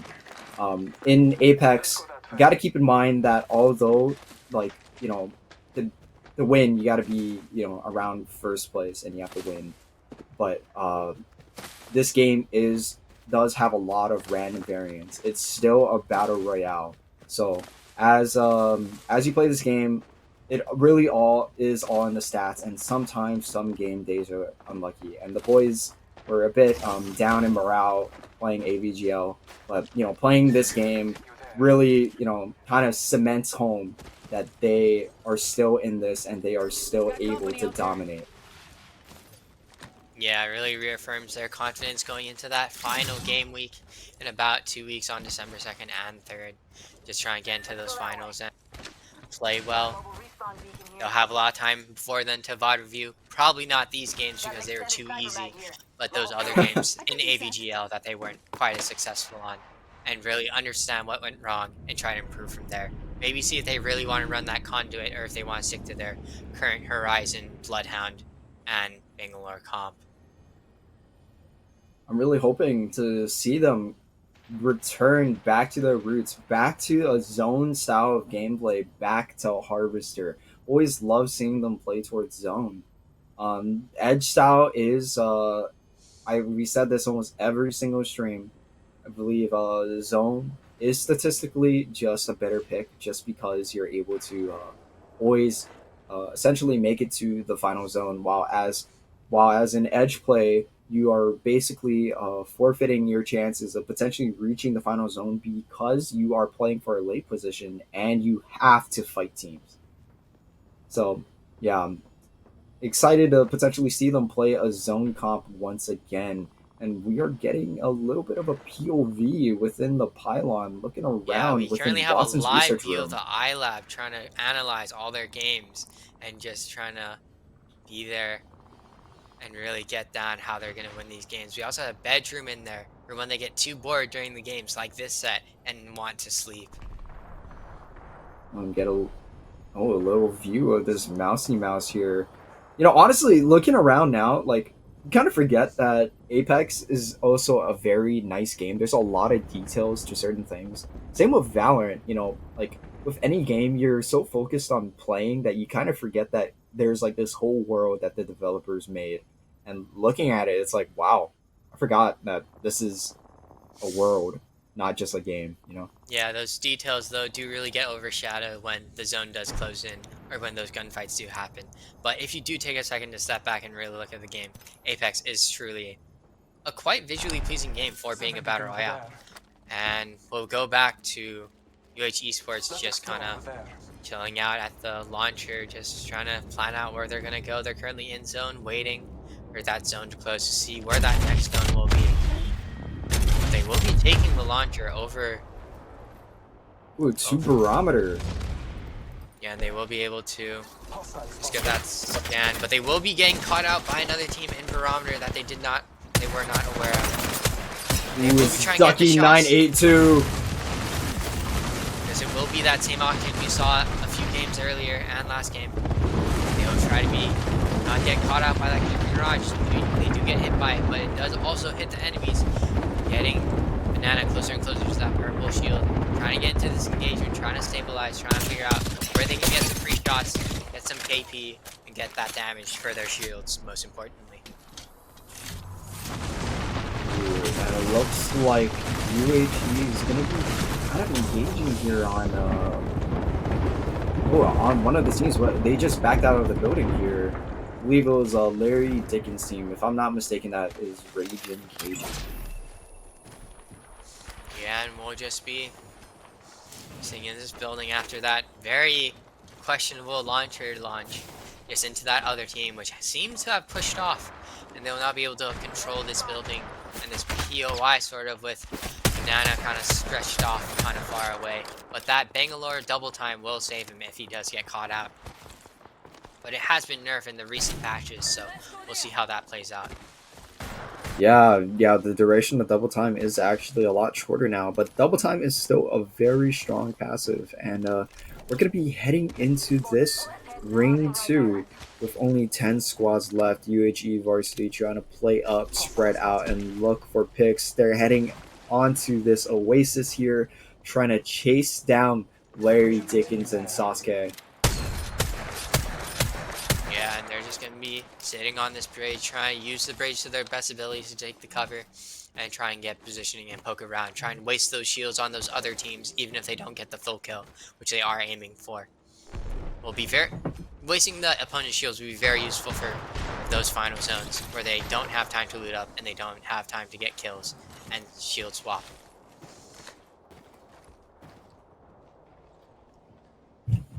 And watching Apex always makes me want to play Apex. It's just something about it.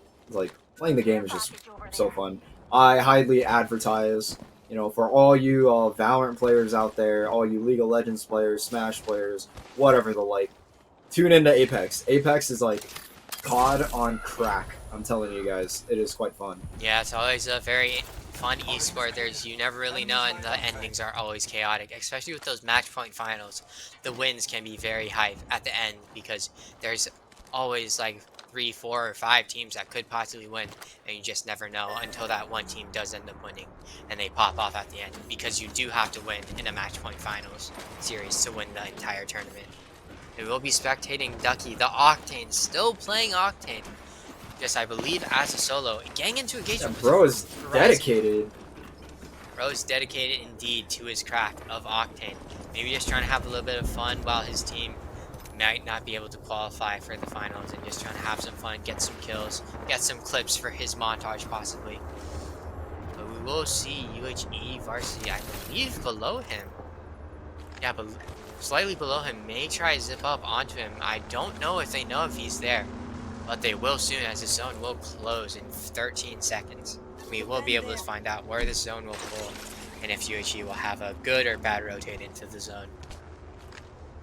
Wow, Ducky982 is actually a solo once again. I think almost in every game we've seen, Ducky982 is the last one alive. But I guess that's a testament to Octane's ability to be able to run away, considering his whole kit is about running.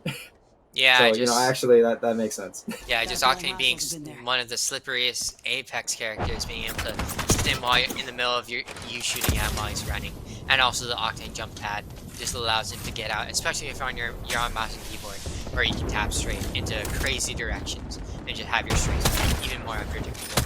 But you will get headshot by Ren, and just be forced to push off and heal, as Art pushes into the building trying to loot up his teammates that may have fallen. And just trying to loot right below his nose, just as he can't do anything because Ren is on him. But now we'll be getting caught out by Full Sail Armada as they try and push onto him and just try and poke and take away any of the remaining shield cells that he may have. Ooh, interesting. Looking at this ring here, it's actually going to pull away from Barometer. And it looks like the rotate for UHE from this position is going to be kind of scary, considering it's going to be running straight through the open. But we do have the smokes, and we do have the gravity lift, and all the utility needed to be able to cross this river. But it looks like there's already going to be a decent amount of the teams on across the way.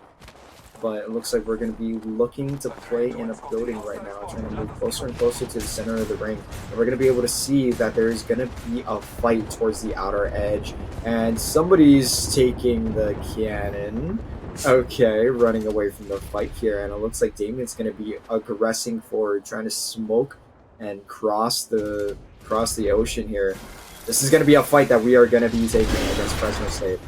Yeah, with the Prowler can be deadly in close range as well. The Arc Stars in this building, getting the stick Oh, on and a one, stock! getting the crack, and getting damage very low on all of them. Getting one down, will be able to get the finish onto this next guy. I'm not sure, he will get cracked though, so he will have to push down and push off. This could be an opportunity for the enemy to push onto him, but I don't think he will. And they will just try to stabilize with their shield bats. They're trying to heal him fully, as Banana just tries to push in and poke in. as I believe this is Full Sail Armada or Fresno State. Fresno State tries to heal back up. And Art goes in, but he will get cracked as Banana and Rain push in with the deadly Prowler to try and finish them off, and they will be eliminated. That was teammate, which I believe is Fresno State. All right, perfect on that third party, able to get this kill, and now they're looking around, scouting around to make sure that no other team pulls up to the party and just ruins this whole fight.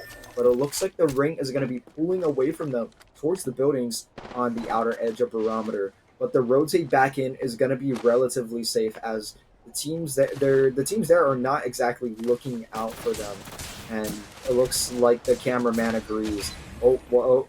Getting this a little bit of a POV on Jumbo G, trying to run around, popping this Phoenix here. He's going to get shot to heck. Yeah, but he will be caught out by this other guy, Moss. And they will try and go for 1-1, but there is the third party from Art. And he will go down. And that would be Team 9 eliminated, which is Cornell Esports. They will be going down, unfortunately. They will just be eliminated while UHE Esports just kind of chills out over here. And just leaving bodies, just trying to get in that position, get their stuff situated. But we will jump back to Chef. Getting down to health, but now he will be able to get the res. No, he won't, and he will be eliminated. Team 16, which I believe it's is Full Sail Armada! And Full Sail Armada, the duo still alive as the second place team. Now it will be UH Esports versus the second place team, which is Full Sail Armada, which is a duo. So it will be a very odd fight and very disadvantageous toward Full Sail Armada. But if Art overextends right here, and maybe they can get the down onto him. But it does not look like, because Art will be sustaining no damage as he almost cracks Full Sail Armada Bill Collector, I believe. And they will be on this bridge, just sitting there. As Banana has the ultimate high ground as well, as they try to bat up and just take this team. We do have the ult still up. He could burn the creeping barrage, and as I say that, he's thinking about it, and he will throw it out onto them as they try to rotate around. That is hilarious. Round 4 is building. Full Sail Armada is actually just a duel, and they're not even last place. They're 11th. The last place team is McMurray Black with only 7 points, so Full Sail is at 15 points. And it looks like we're going to be aggressing here. Ren getting this beam, and that is it. That is the last game of our group stages. UHE showing a dominating performance today within this lobby. It's absolutely insane. I believe that was 5 wins.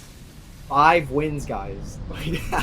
Yeah, 5 wins out in of 6 6 games is quite quite insane of a performance for any Apex team, for that fact. And it's just an incredible performance by the UHE Varsity, just being able to run through this lobby and really establish their dominance and get those 25 points for its overall standings. And I believe at the end there, they probably ended with about 140 points, which is absolutely insane, because in a normal Apex lobby where it's pretty competitive, the number 1 team usually only has 60 or so points at the end of 6 games. So just doubling that, over doubling that, is just quite insane. No, straight up, literally dropping a turd on the whole lobby. That was a great performance for today. We're definitely going to be qualifying for finals on December 2nd to 3rd. So when you guys get the time, please tune in. Thank you guys so much for coming out to support either the varsity team or the JV team. This was just a great match day. Yeah, and I guess we'll see you guys on December 2nd for that match day. Yep, and this is going to be concluding the stream for UHE Varsity Octane Group 1, or the group stage, whatever. But thank you guys.